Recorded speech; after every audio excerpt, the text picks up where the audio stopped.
It is, thank you very much, Mario. I appreciate it. I hope everybody had a good lunch. Great.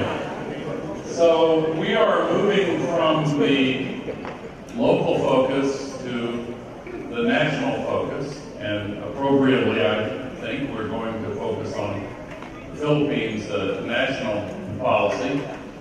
And we heard from Mayor Romualdez earlier about the lessons that were learned by the city of Tacloban and how those lessons compare to what other local governments around the world are learning in order to prepare, to adapt, but also to mitigate and take policies to prevent the climate crisis as much as we can. That will also take global action.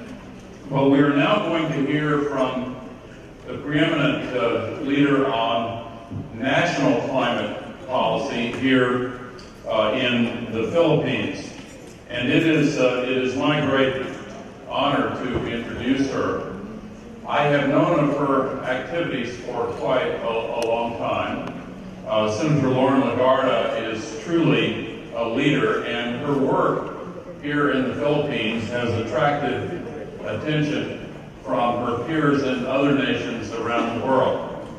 In fact, just 2 days ago, during my meetings in Tacloban, there were representatives from the United Nations Environment Program, the United Nations Development Program, Oxfam, one of the international NGOs that has been active in Tacloban, and they were pointing out to me that some of the legislation that Senator Legarda has been able to pass here in the Philippines should be regarded as a model for legislation to be considered and hopefully passed by other nations.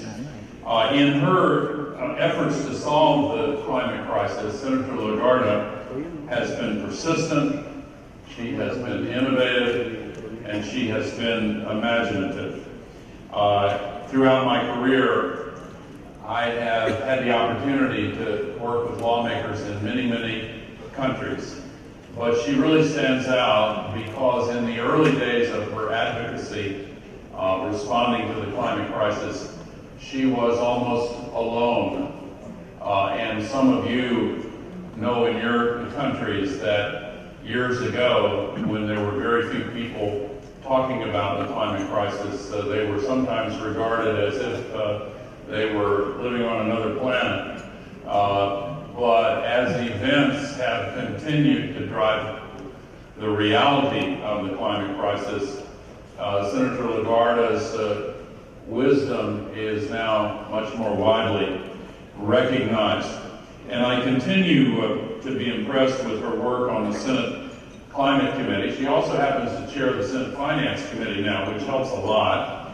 I'm impressed with her role in championing disaster risk reduction for Asia, and by her ideas for empowering local communities with national resources in order to provide the funding that local communities need to increase their local resilience and survivability in the face of the climate crisis.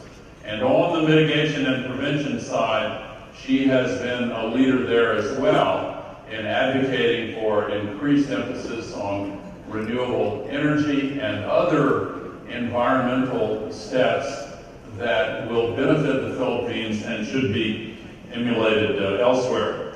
I should also add that she has been enormously helpful in assisting the Climate Reality Project in organizing this training, and for that I am grateful as well. So ladies and gentlemen, please know that my admiration is boundless for her, and please join me in welcoming to the stage Senator Loren Legarda.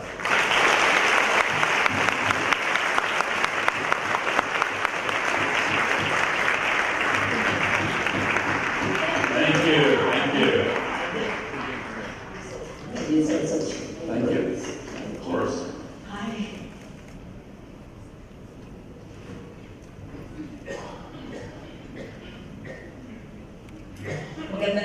po sa inyong lahat.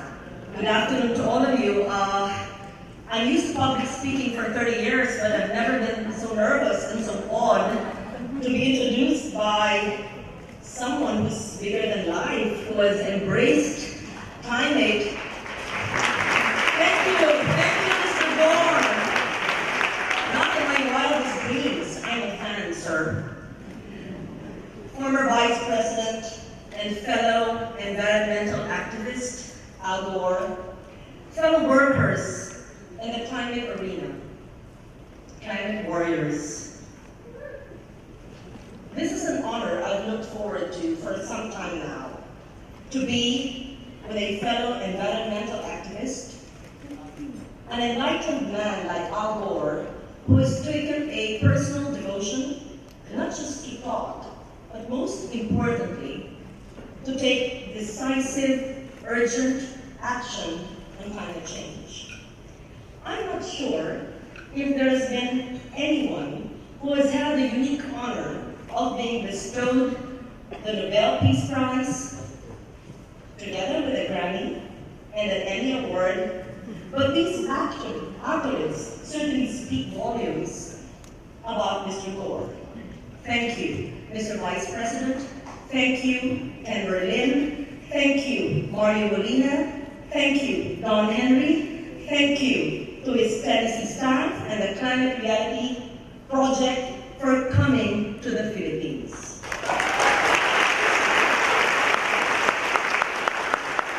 Let me begin my presentation with a very basic question. What is justice? The answer is simple. Justice is giving everyone their due.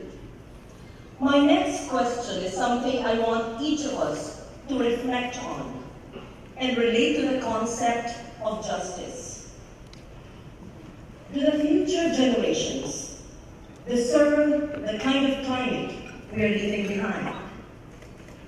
Do our children and our grandchildren deserve the earth we are leaving behind for them?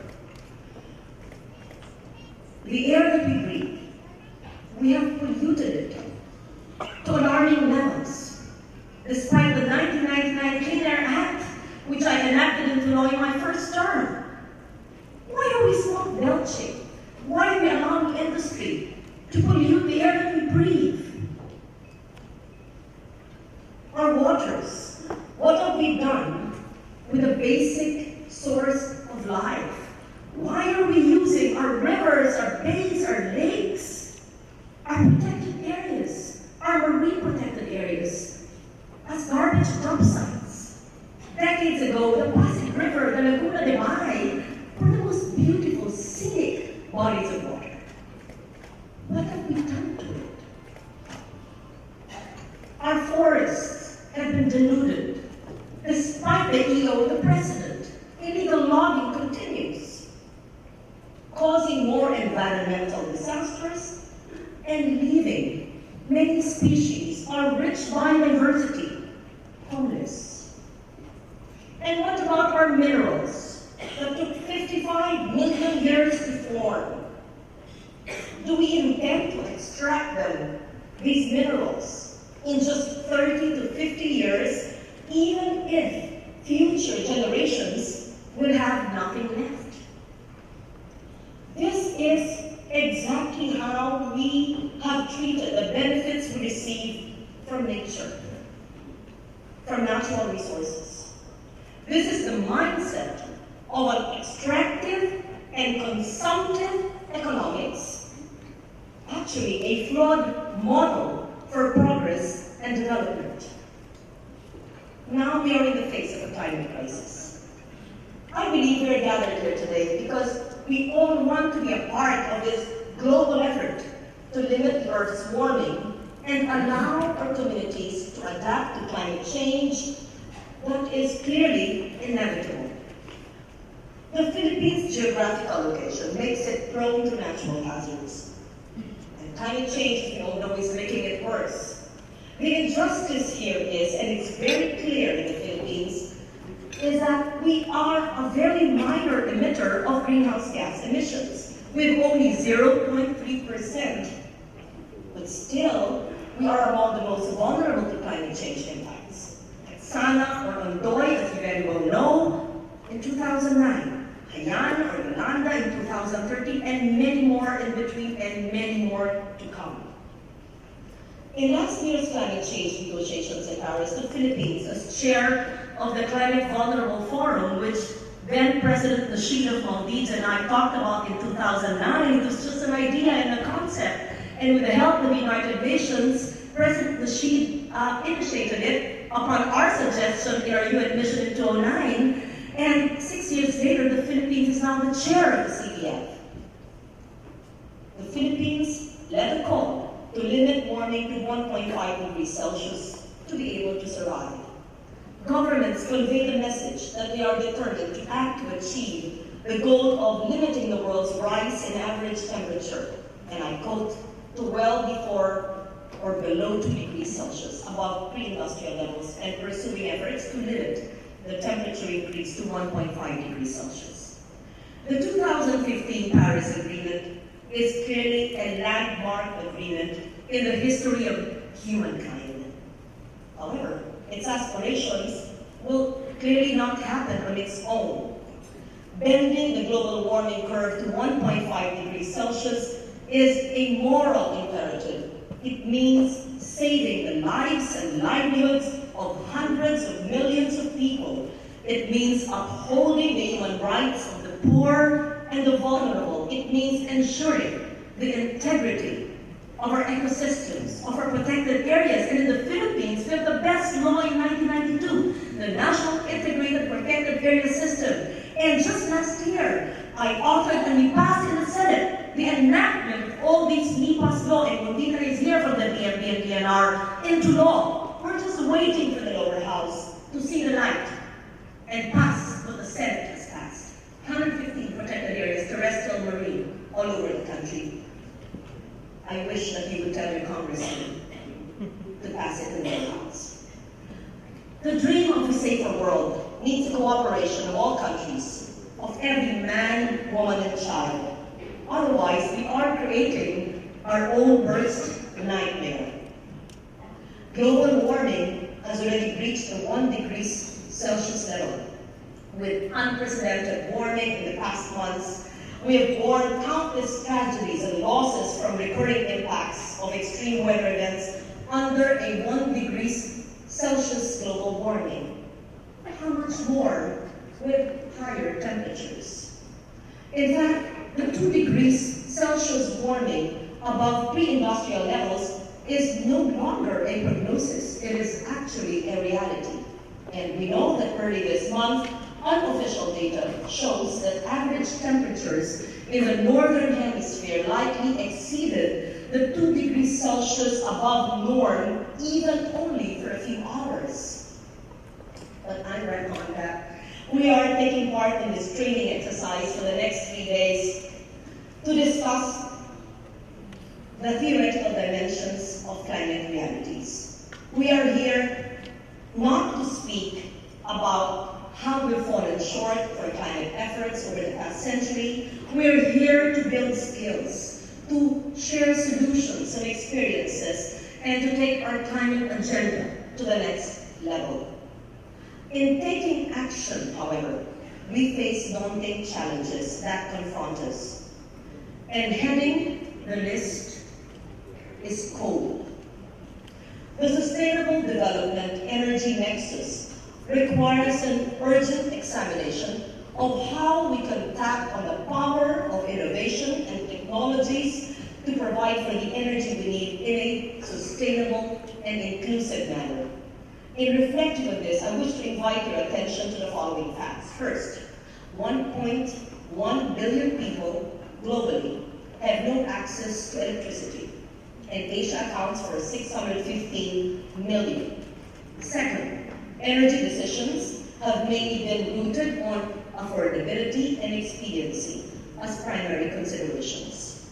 Energy production accounts for 2/3 of the world's GHG emissions, and the ADB projects that even by the year 2035, the majority of the region's primary energy demand will still come from fossil fuels, including coal.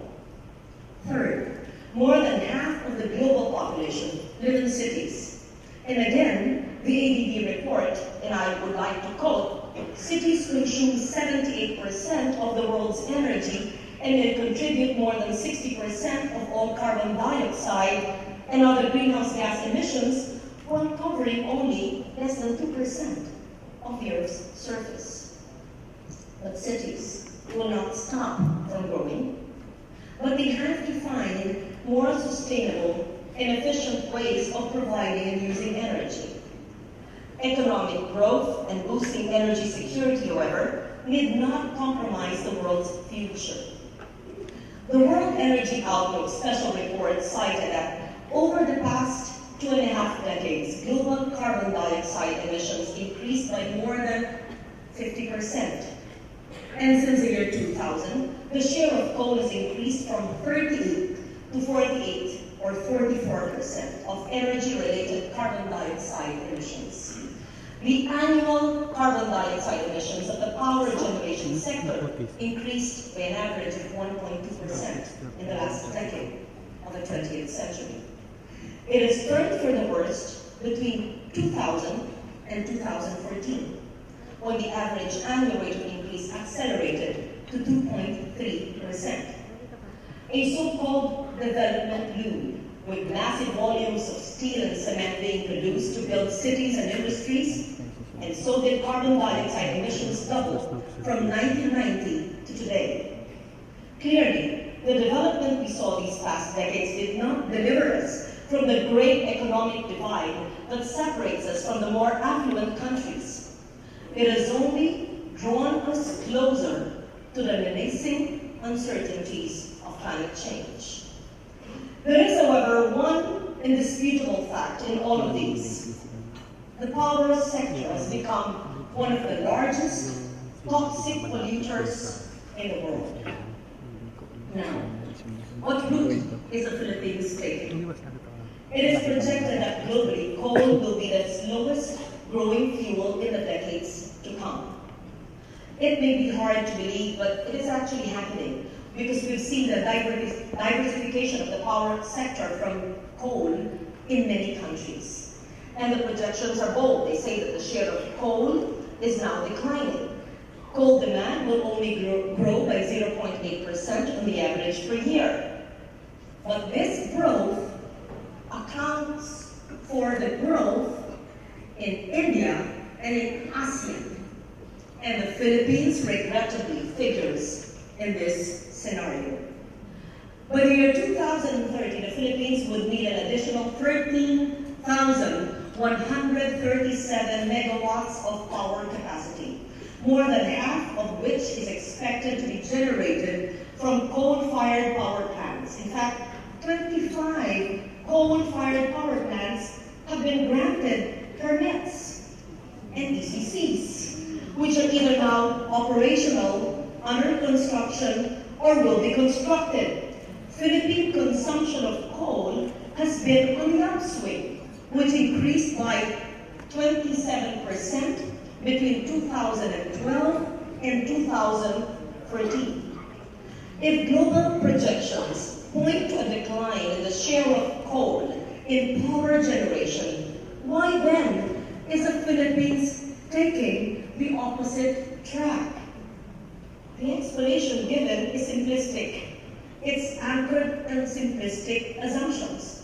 Coal-fired power plants are the country's dominant power technology because economically they're widely available and easy to build. Easy and affordable, defy durable solutions. One might be tempted to accept that this country's continued struggle to provide electricity to 4 million households eclipses the seemingly mundane discussions of climate change. This may be so until one experiences its catastrophic impacts, with villages being washed away, thousands of young lives cut short by tsunamis and storm surge. What the easy and affordable explanation fails to consider is the fact that there are actually externalities to coal, which, if considered, would render coal-fired power plants as one of the most expensive of power generation. Coal-fired power plants' impacts on health, the air quality, and climate, and life, above anything else, are more vital considerations. Quality of life comes with a price tag, not necessarily beyond their reach. Building livable cities and communities requires good planning. It requires a genuine commitment to the ultimate goal of putting the Earth's and our people's survival foremost above all concerns. Yes, light is good, but life is better. There is a dearth in studies on the health impacts of pollution from coal-fired plants in the Philippines, but cases that have been studied point to the unequivocal truth that coal-fired plants have generated health concerns in host communities. Imagine this. Before coal can be used in power plants, they must be first mined, washed, and transported. And this process alone, without a single watt of electricity generated yet, already produces pollution. Coal is burned to generate electricity, and its byproduct in the form of ash is either recycled into cement or construction products stored or disposed in dry or wet landfills. And leakages. These landfills can contaminate ground and surface water with arsenic, cadmium, lead, just to name a few. There's a documented case in Naga City in Cebu which showed from 1999 to 2004 that 33%, or the leading cause of death in that area where a coal-fired power plant operated, was pneumonia. Upper respiratory tract infections were the most common, and mortality and morbidity levels were much higher than the national average. The World Health Organization also concluded in 2013 that air quality in most cities worldwide, and I quote, fails to meet the WHO guidelines for safe levels, putting people at additional risk of respiratory disease and other health problems. This study covered 1,600 cities across 91 countries. It had attributed the air quality decline to a host of factors, including reliance on fossil fuels such as coal-fired power plants. And the United Nations estimates that 26% of global mercury emissions come from the combustion of coal in power plants. Beyond the health impacts of coal-based energy production lie the severe and irreversible impact of climate change across the world. Two of the major greenhouse gases contributing to climate change are produced by coal combustion: carbon dioxide and nitrous oxide. As concentrations of these gases in the atmosphere accumulate, global temperature increases, setting in motion absolute consequences of climate change. Now we ask, is everything lost? Mr. Gore's recent TED Talk in Vancouver, Canada answers that question. His talk on the case of optimism on climate change highlights the decreasing cost associated with renewable energy and the recent agreement reached at COP21 as reasons for a more positive outlook in the future. Now, can this optimism be translated into action? In the Philippines, in 2008, we enacted one of the best laws in the world, the Progressive Renewable Energy Law, offering a wide range of incentives to spur the growth of the RE sector. When other states would only choose between a feed-in tariff and a renewable portfolio standard policy, we chose both. Where others intensify or incentivize only foreign suppliers of RE technologies, we provided incentives to local suppliers as well. Where others refused to put prescriptive targets on renewable portfolio standard or a regulatory mandate to source energy from renewable sources, we set these targets in our law. So the law even mandates the setting up of an RE trust fund that will support the development of local capacities in RE development and installations.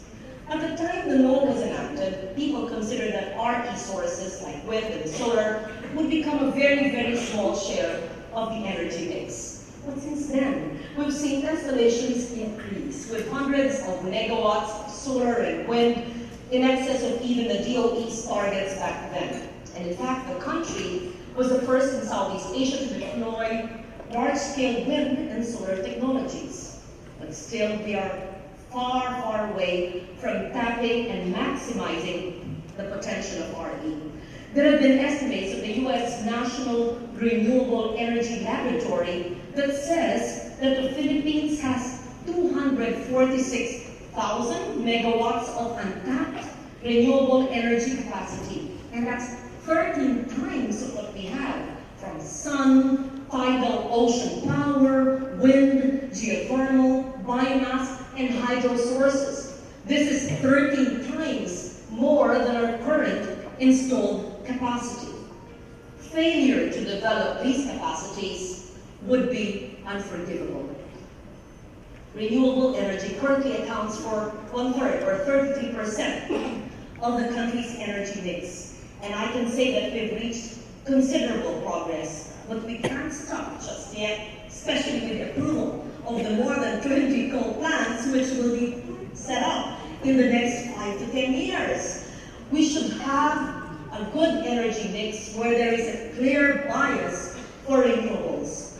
The National Renewable Energy Program has set up very aggressive targets on RE development from 2011 to 2030, aiming to increase RE capacity to 15,304 megawatts by 2030.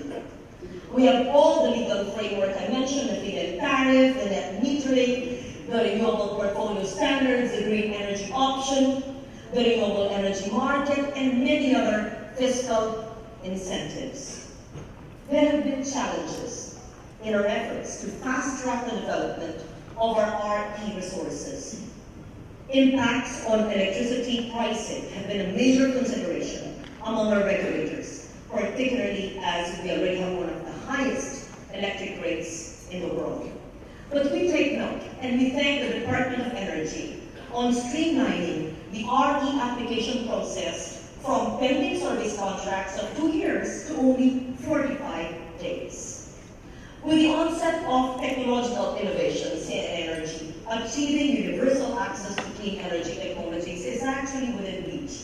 And the government just needs to focus on promoting the growth of the low-carbon economy as a means to create jobs and to create carbon emissions, or to curb carbon emissions.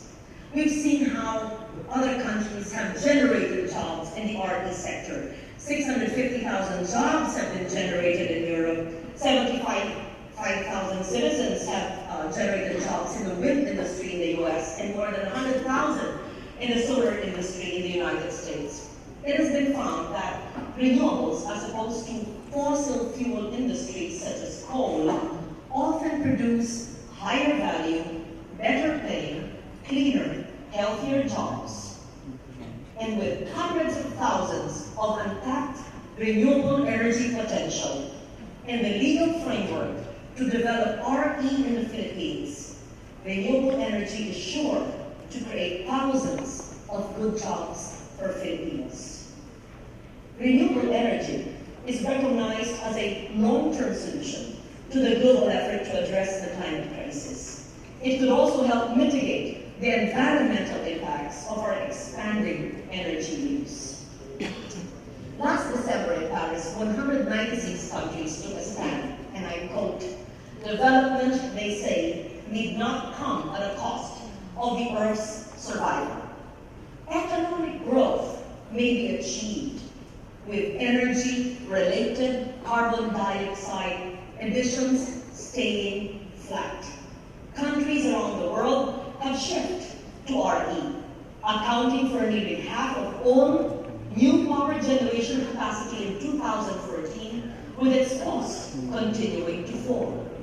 The Philippines, in its INDC, committed to a 70% reduction by 2030 from the business-as-usual scenario, from energy, transport, waste, industry, and even forestry.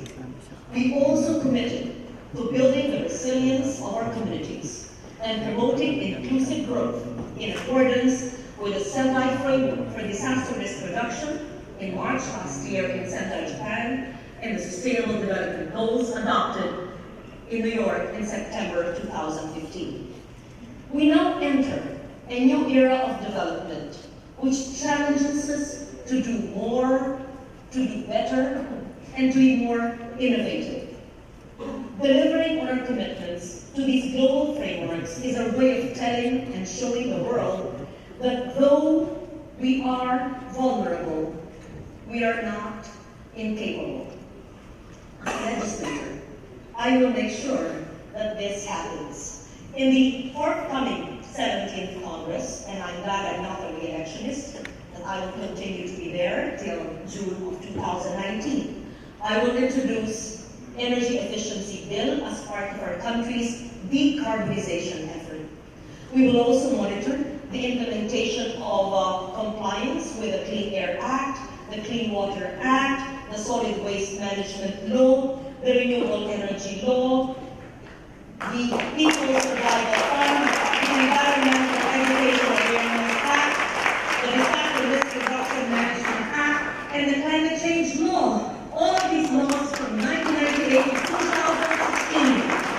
And all we need is for the government and the executive and the people to cooperate in making sure that these laws work. And I'm willing to share with you, with other parliaments, the template for the laws, all these laws that I authored in my 3 terms in the Senate. We will be more than willing, not just to make it effective in the Philippines, but to share it with other countries, especially vulnerable nations.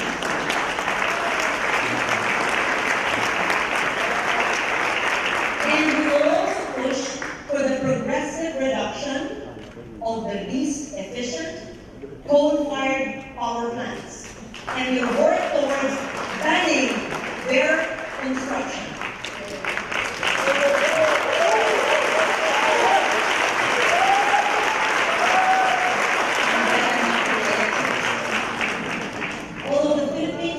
Major emitter of GHGs. We cannot let our economy grow through the ways that actually caused today's climate crisis. We cannot let human society live in a world fraught with dangers. We need creative approaches. And there's a group, a very novel and revolutionary group that was hatched by a group of deeply committed environmental thinkers and doers, lawyers in the Philippines and globally. And this movement will seek for an advisory opinion from the International Court of Justice on the question which I will pose. Under international law, what are the duties of states to protect humankind of the present and future generations from the climate crisis? The legal action will not be adversarial, but would seek the advice of the world's court on a question of law. The challenge rests in getting the UN General Assembly to issue a resolution requesting the ICJ to issue an advisory opinion on this question. Global and massive social mobilization efforts would be needed to convince our governments to support this initiative.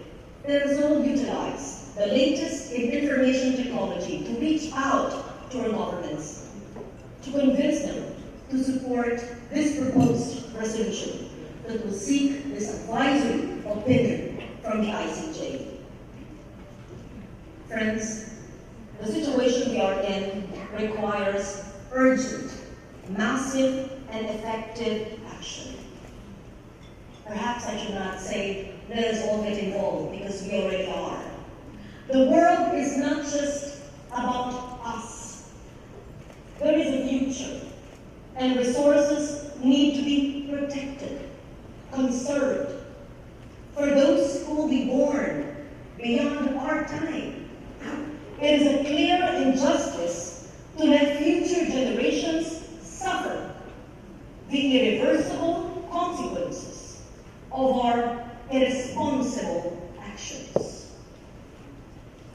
The climate crisis presents the opportunity to promote a green and sustainable growth for the sake of the only planet we call home, for the sake of our children and our children's children, and for our very own survival. We should all protect the earth, not just with a sense of urgency as we know now, rather with a sense of great emergency. Thank you very much. Have a good day.